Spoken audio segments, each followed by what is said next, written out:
जिला के प्रधान, जिला झज्जर के प्रधान भाई करमवीर जी, जिला रोहतक के प्रधान भाई सतीश नांदल जी, आदरणीय चौधरी इंद्र सिंह जी ढुल, पार्टी के वरिष्ठ साथियों, मातृशक्ति और इस मीटिंग में आए हुए सभी बुजुर्गों, दोस्तों, मैं ज्यादा ना बोलते हुए 2-4 मिनट में अपनी बात कहूंगा।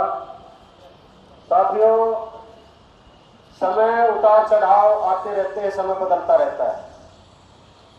हमने 1982 से लेकर अब तक बहुत राजनीति में उतार चढ़ाव देखे। 37 साल में हमने वो समय भी देखा है जब आदरणीय चौधरी ओम प्रकाश चौटाला के प्रति इस किस्म के लोग जो आज चौधरी अभय सिंह चौटाला जी को बदनाम करने के षड्यंत्र रखते हैं, चौधरी ओम प्रकाश चौटाला के प्रति भी उनकी यही भावना थी और वो नहीं चाहते थे कि मजबूत आदमी ऊपर आए, वो नहीं चाहते थे कि मजबूत आदमी के हाथ में नेतृत्व आए। इसलिए चौधरी ओम प्रकाश चौटाला को बदनाम करने के हथकंडे अपनाने में उन्होंने उस टाइम पे कोई कमी नहीं छोड़ी थी। ये बात मैं 1987, 88, 89 की कह रहा हूं। उस टाइम पर मैं बालवान नगर पालिका का चेयरमैन था और उस टाइम पे ही चौधरी ओम प्रकाश चौटाला के खिलाफ अनेक तरह के षड्यंत्र शुरू हो चुके थे। दोस्तों, वही षड्यंत्र आज चौधरी अभय सिंह चौटाला के खिलाफ शुरू कर दिए गए। हम उन्हें उन लोगों से सजग और सावधान रहना है। जो आदमी मजबूत है उसके खिलाफ भी षड्यंत्र होते हैं।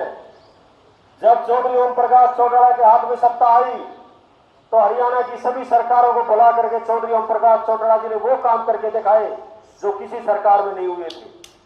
दोस्तों, समय बदलेगा और जब समय बदलेगा तो इस प्रदेश के मुख्यमंत्री चौधरी अभय सिंह चौटाला होंगे और जब चौधरी अभय सिंह चौटाला मुख्यमंत्री बनेंगे तो हमें पूरी उम्मीद है कि ये सारी सरकारों को बुला करके ऐसा काम करेंगे जो हरियाणा में किसी भी सरकार ने नहीं किया होगा।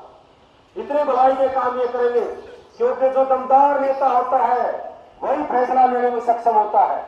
दोस्तों, समय परिवर्तनशील है, बदलाव होते रहते हैं, ये कोई जरूरी नहीं है, लेकिन ये जरूरी है कि इसके बाद जो असेंबली का चुनाव होगा उस असेंबली के चुनाव में समीकरण बदलेंगे।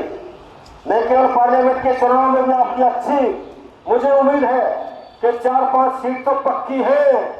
जो आज भाई साहब चौधरी अभय सिंह चौटाला जी जो लगातार मेहनत कर रहे हैं, 10 की 10 सीटों पर इंडियन नेशनल लोकदल पार्टी कड़ी टक्कर देने का काम करेगी और 4-5 सीट आपकी पक्की आएंगी।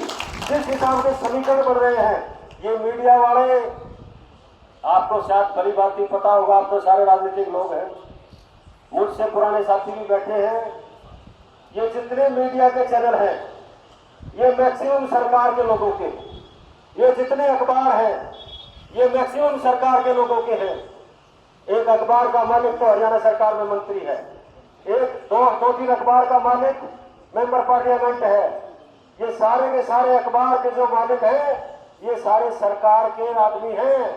इसलिए चौधरी देवलाल जी कहा करते थे, वो देते थे उदाहरण सर छोटू राम जी का। चौधरी देवलाल जी सर छोटू राम जी का उदाहरण दिया करते थे। सर छोटू राम कहते थे कि जब मैं तुम्हारी भलाई के काम में लगा रहता हूं तो फिर ये अखबार वाले मेरे खिलाफ लिखते हैं। तो ये सोच लिया करो कि मैं सारे काम बड़े भलाई के काम कर रहा हूं, इसलिए हमारे खिलाफ लिखते हैं। दोस्तों, इसलिए चौधरी देवलाल जी कहा करते थे कि हम अगर आपके लिए संघर्ष करते हैं तो ये पूंजीपति के पैसे से छपने वाला अखबार हमारे खिलाफ लिखेगा। और जब सर छोटू राम का उदाहरण देते थे कि सर छोटू राम कहा करते हैं कि जब अखबार और मीडिया हमारी पढ़ाई करने लग जाए तो फिर ये सोच रही होगा हम भी डूब लिए।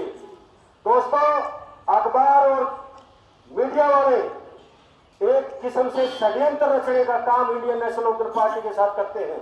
किसान और मजदूर की ये पार्टी है और किसान और मजदूर अगर इकट्ठे होकर के मेहनत करेंगे, एक जगह होकर के संगठित होकर के अगर एक दम लगाएंगे तो फिर इन लुटेरों की सरकार आने वाली नहीं है।